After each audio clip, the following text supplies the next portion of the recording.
अगली स्टोरी की ओर। ओडिशा के पूर्व मुख्यमंत्री और दिग्गज नेता बीजू पटनायक, जिनके नाम में ही नायक है, जिनको उड़िया के तमाम लोग नायक के तौर पर देखते हैं, बीजू पटनायक पर एक विवादित कमेंट के बाद बीजेपी के फायर ब्रांड सांसद निशिकांत दुबे अब सांसद में हैं। बीजू जनता दल के नेताओं का विरोध तो समझ में आता है, लेकिन बीजेपी के नेता भी निशिकांत दुबे के बीजू पटनायक पर की गई टिप्पणी से आहत हैं, दुखी हैं। ओडिशा से आने वाले बीजेपी सांसद वैजयंत जय पांडा ने एक्स पर पोस्ट किया, बीजू पटनायक सिर्फ ओडिशा की नहीं, आधुनिक भारत के सबसे महान देशभक्तों में से एक थे। उनका जीवन भारत की आजादी और ओडिशा के उत्थान के लिए समर्पित था।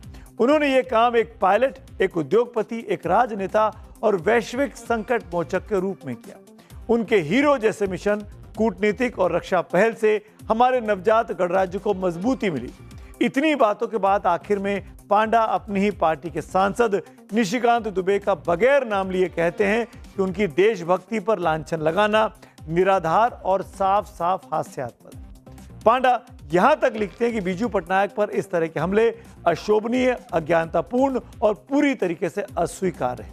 ये बीजेपी के ही सांसद, बीजेपी सांसद निशिकांत दुबे आए दिन किताबों के साथ या फिर किताबों का हवाला देते हुए देश के पहले प्रधानमंत्री पंडित नेहरू पर वार कर रहे हैं। इसी सिलसिले में उन्होंने एक ऐसा बयान दिया जिसमें नेहरू के साथ साथ बीजू पटनायक का नाम भी सामने आ गया और ओडिशा की राजनीति में इसके बाद तूफान खड़ा हो गया, क्योंकि इस बार उन्होंने पंडित जवाहरलाल नेहरू के साथ बीजू पटनायक को भी अपने लपेटे में ले लिया। क्या बीजू पटनायक अमेरिकी खुफिया एजेंसी CIA और नेहरू के बीच एक कड़ी थे, एक लिंक थे? इसको जानने के लिए पहले निशिकांत दुबे का वो विवादित बयान सुनिए। कि नेहरू जी ने ये पूरा का पूरा 1962 का युद्ध चीन का अमेरिका के पैसे से लड़ा और CIA एजेंट के साथ मिलकर लड़ा, और तत्कालीन जो उड़ीसा के मुख्यमंत्री थे बीजू पटनायक जी, वो अमेरिका सरकार, CIA और नेहरू जी के बीच में एक कड़ी थे। इवन अधिकारियों को भी नहीं पता था। मैंने 2 चिट्ठी नेहरू जी की ही जो है आज जारी की है, जिसमें वो अपने अधिकारियों को, खासकर जो अमेरिका के एम्बेसडर हैं, उसको वो कह रहे हैं कि तुम अपना काम करो, बीजू पटनायक को जो है हमने भेजा है और बड़े काम के लिए भेजा है और डिफेंस की जो है वो बातें कर रहा है। बीजेपी सांसद निशिकांत दुबे ने दावा किया कि बीजू पटनायक पूर्व प्रधानमंत्री जवाहरलाल नेहरू और CIA के बीच एक कड़ी थे। इतना ही नहीं, 1962 में चीन के साथ हुआ युद्ध भी अमेरिका के इशारे और पैसे पर लड़ा गया था। भारत ने अमेरिका के कहने पर और अमेरिकी पैसे से चीन के साथ लड़ाई लड़ी। इस दावे को उन्होंने पहले 27 मार्च को सोशल मीडिया पर पोस्ट किया। बीजू पटनायक पर नेहरू और CIA के बीच एक कड़ी का आरोप लगाया। लगे हाथ ये भी लिखा कि 27 मार्च 1963 को बीजू पटनायक अमेरिका पहुंचे थे और चरबाटिया एयरवेज को U-2 स्पाई प्लेन के लिए इस्तेमाल किया गया था।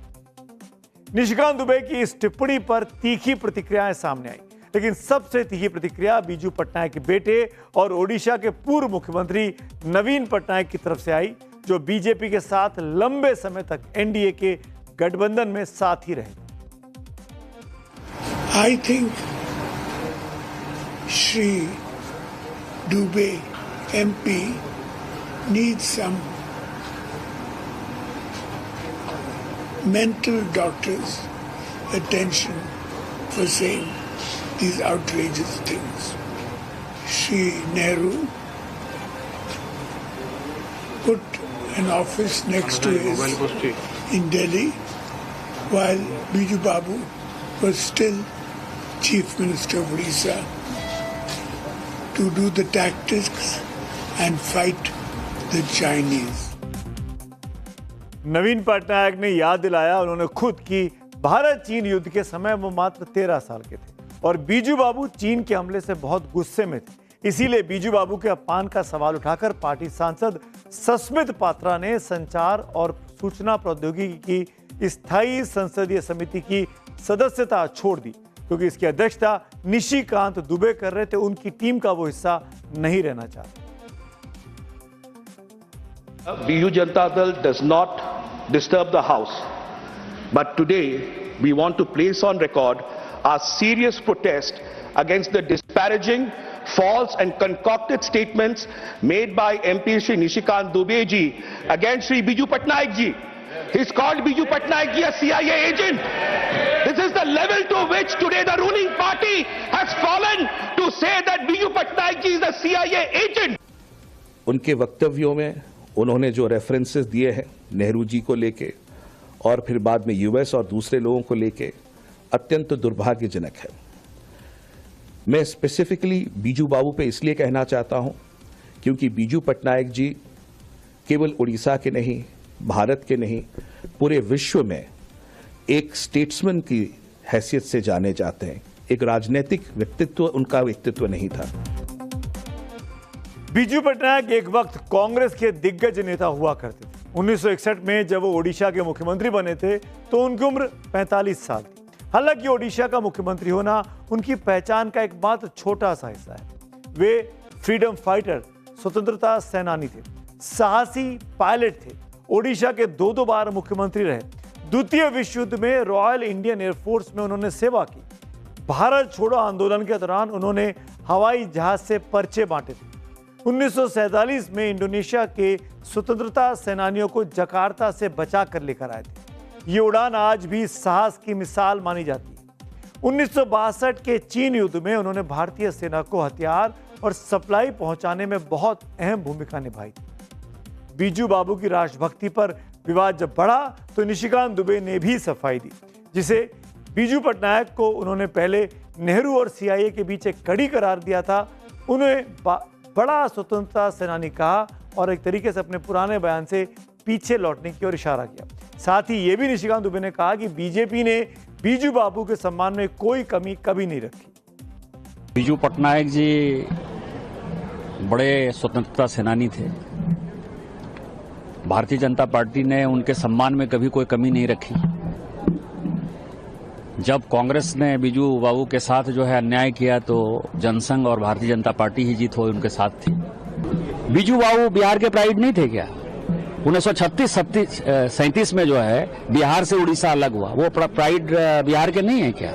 मैं नेहरू गांधी परिवार और कांग्रेस के कारगुजारियों पर जो है लगातार एक सीरीज जारी कर रहा हूं। मैंने अपने किस ट्वीट में क्या कहा, मैंने बीजू बाबू पर किस तरह का एलिगेशन लगाया?